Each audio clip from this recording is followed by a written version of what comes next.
তাহলে সূক্ষ্ম সময় মাপা যাবে কোন যন্ত্রের সাহায্যে? ক্রোনোমিটার দ্বারা।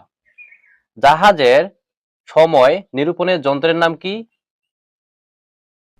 ক্রোনোমিটার। তাহলে দেখেন যে 2 নম্বরে আছে জাহাজের সময় নিরূপণের যন্ত্রের নাম কি? ক্রোনোমিটার। 3 নাম্বার ভূমিকম্পে নির্ণায়ক যন্ত্রের নাম কি? সিসমোগ্রাফ। তাহলে ভূমিকম্প নির্ণায়ক যন্ত্রের নাম কি? সিসমোগ্রাফ। 4 নাম্বার বিদ্যুৎ প্রবাহ মাপার যন্ত্রের নাম কি? এমিটার। এই এমিটার দিয়ে আমরা বিদ্যুৎ প্রবাহ মাপতে পারবো। 5 নাম্বার বায়ুর আর্দ্রতা মাপার যন্ত্রের নাম কি? হাইগ্রোমিটার। অর্থাৎ বায়ুতে কতটুকু জলীয়বাষ্পের পরিমাণ আছে এই হাইগ্রোমিটার দ্বারা খুব সুন্দরভাবে মাপা যাবে। তাহলে বায়ুর আর্দ্রতা মাপার যন্ত্রের নাম কি?